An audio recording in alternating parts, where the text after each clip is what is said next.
C'est maintenant l'heure du magazine du dimanche et nous sommes avec le professeur Éolier. Il est médecin au service des maladies infectieuses et tropicales au CHU de Treichville et membre du bureau de la SA, la Société africaine anti-sida. Professeur, merci d'être venu encore sur notre plateau.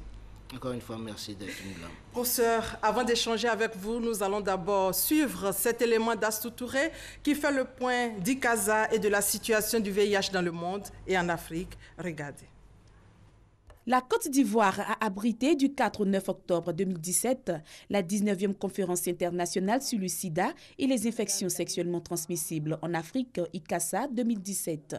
Cette conférence internationale biennale est le premier rassemblement des personnes œuvrant dans le domaine de la lutte contre le VIH-Sida.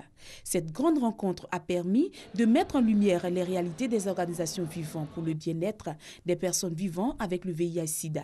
Problèmes d'accès aux centres de santé et aux traitements sont entre autres des difficultés évoquées. Les ruptures de stock de médicaments où les agents partent, ils n'ont pas leur traitement. Nous avons aussi beaucoup de pannes d'appareils biologiques, surtout pour le VIH avec les dosages de CD4, de la charge virale. Les patients n'arrivent pas effectivement souvent à faire parce que les appareils sont en panne.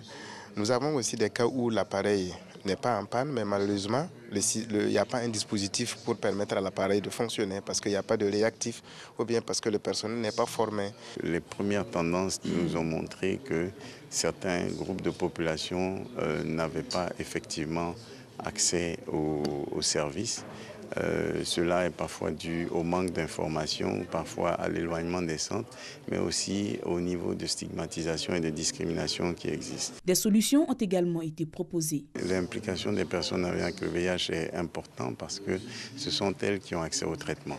Donc il est important qu'elles puissent comprendre quelles sont les raisons pour lesquelles il y a des obstacles ou bien il y a des difficultés et pouvoir elles-mêmes proposer des solutions en comprenant et aussi en approchant l'approche père-éducateur.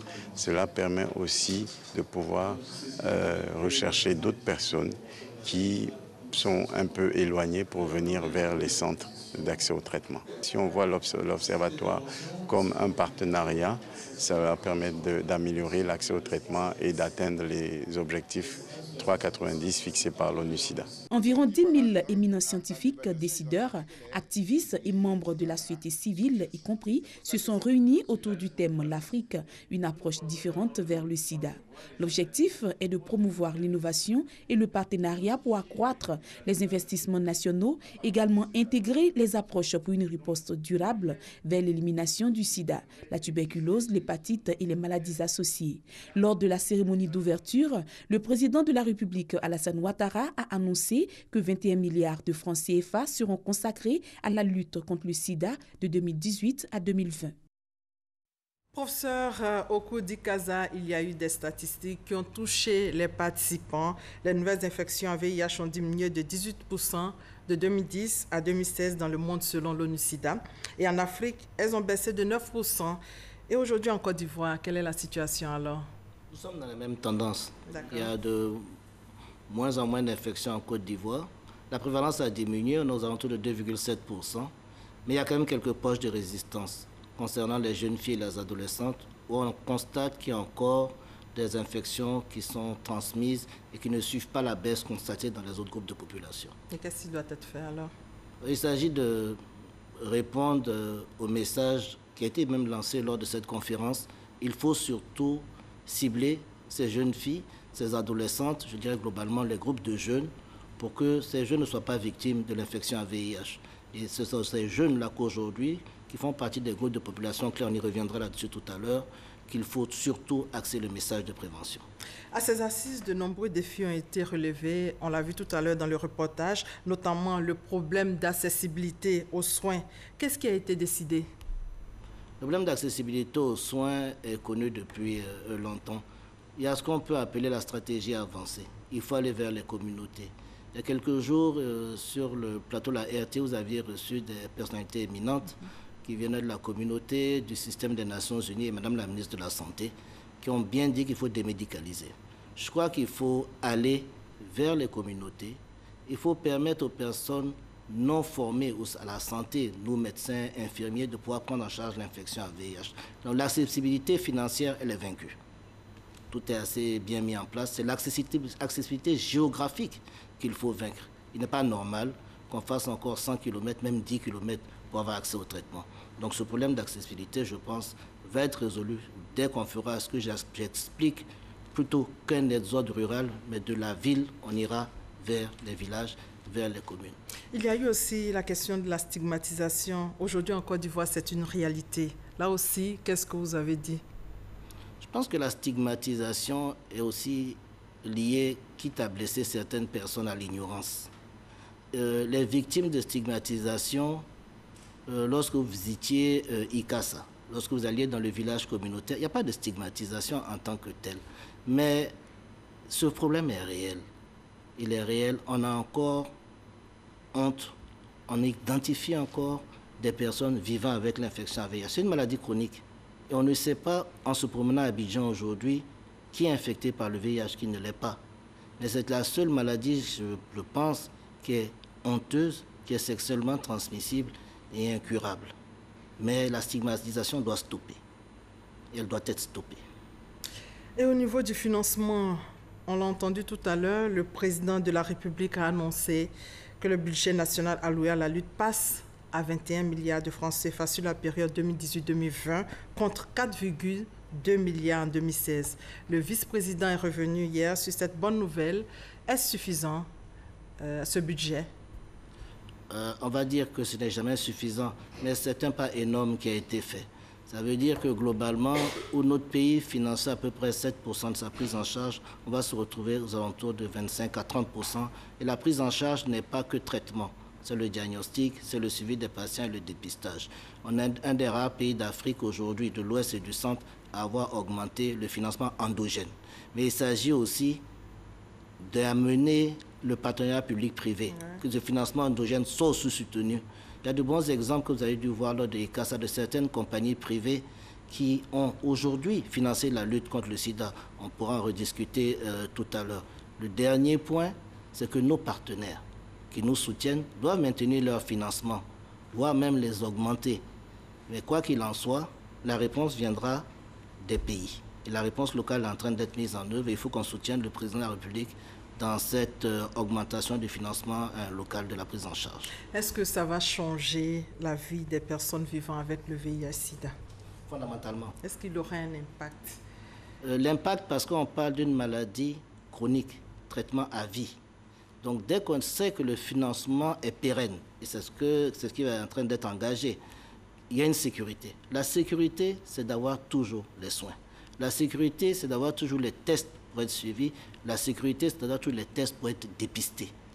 Dès que l'argent est là, l'argent est garanti, nous soignants et aussi bien les patients savent que tout se fait dans le bien-être. Il faut n'oublier pas que la santé, c'est un état de bien-être physique, mental et social. Et dès qu'on a les trois composantes réunies, je pense que tout le monde se sentira bien et mieux.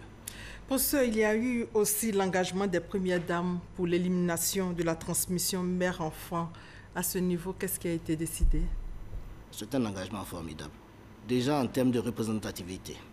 Nous avons eu, j'ai fait plusieurs ICASA, c'est une des premières ICASA, on a eu autant de premières dames qui étaient présentes. L'engagement des premières dames, comme toute mère, c'est surtout pour les enfants.